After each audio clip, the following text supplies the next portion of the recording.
बारामती में मीडिया से बातचीत के दौरान सांसद सुप्रिया सुले ने भाजपा नेता शिवाजीराव कर्डिले के निधन पर शोक जताया। साथ ही उन्होंने गुजरात के 12 मंत्रियों के इस्तीफों को पार्टी का अंदरूनी मामला बताते हुए अपना स्पष्ट मत रखा। आगे उन्होंने राष्ट्रवादी शरद चंद्र पवार गुट के काली दिवाली आंदोलन पर भी अपनी प्रतिक्रिया व्यक्त करते हुए कहा कि सरकार द्वारा कर्ज माफी न होने के कारण किसानों और आम जनता को भारी नुकसान हुआ है, जिसके चलते आज काली दिवाली मनाई जा रही है। चला रोड काही एकेकाळी तुमचे सहकारी असलेले शिवाजीराव कर्डिले भाजपमध्ये होते, भाजी आमदार होते, त्यांना मनापासून मी श्रद्धांजली अर्पण करते। 1 वर्ष महाराष्ट्राची सेवा त्यांनी केलेली आहे आणि आज दुःखद घटना जी झाली आहे ती आमच्या कुटुंब पक्ष आमच्या सगळ्यांच्या वतीने गुजरातमध्ये ताई मुख्यमंत्री सोडून जवळपास 12 मंत्र्यांना राजीनामे दिले, कसं बघताय? लिंक पाठवली पक्षाचा अंतर्गत रोहित पवारांनी काल डेमो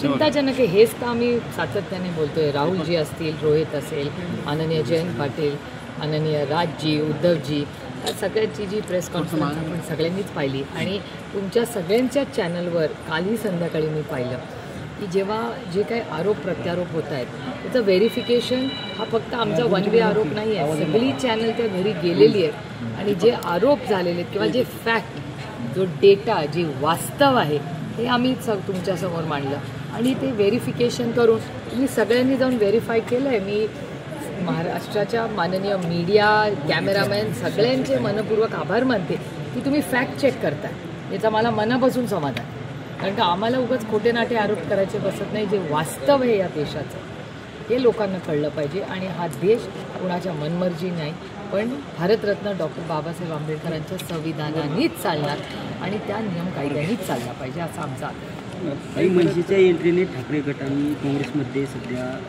हर्षवर्धन सपकाळ यांची तक्रार संजय राऊत यांनी हायकमांडकडे केली अशी माहिती मला नाही माहिती, मी तुमच्याचकडून नाही, मला काय याच्याबद्दल माहिती नाही, म्हणजे माझ्या कानावरही आलेली नाही।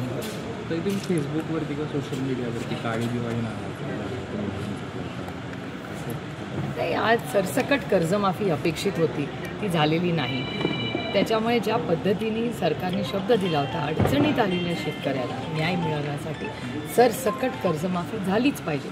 त्यामुळे दुर्दैव ही दिवाळी काळी दिवाळी व्हायला लागली आहे, कारण का लोकांना पैसे नाहीत, प्रचंड नुकसान झालेलं आहे आणि मी पहिल्या दिवसापासून म्हणते की हे पॅकेज जे असेल ते 2 भागात असलं पाहिजे, एक रिहॅबिलिटेशन आणि एक आत्ताचं, म्हणजे एक भाग असा होईल ज्याच्यात आत्ता जे सरसकट आहे ती वसुली थांबून पूर्णपणे त्यांचा 7/12 हा पुरा झालाच पाहिजे असा आमचा आग्रह, कारण का प्रचंड नुकसान झालेलं आहे आणि दुसरीकडे पुन्हा शून्यातून त्यांचं आयुष्य उभं करणं आणि त्याच्यात शेतकरी आहेत, त्याच्यात महिला बचत गट आहेत, गावातले 12 बलुतेदार आहेत, सगळ्यांचंच नुकसान झालं आहे ना। त्यामुळे सरकारने खूप मोठं पॅकेज, प्रेस कॉन्फरन्स घेऊन मोठं पॅकेज अनाऊन्स केलं पण ग्राउंडवर तशी परिस्थिती दिसत नाही।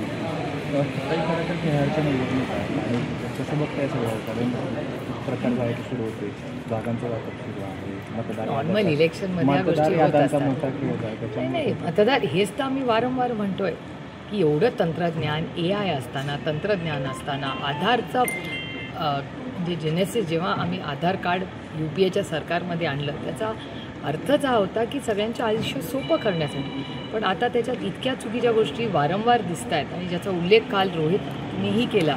हे चिंताजनक आहे। देशाच्या हितासाठी हे काय कोण जिंकेल कोण हरेल याच्यासाठी नाही, ही लोकशाही पद्धतीने पारदर्शकच कामं झाली पाहिजे। Okay, thank you.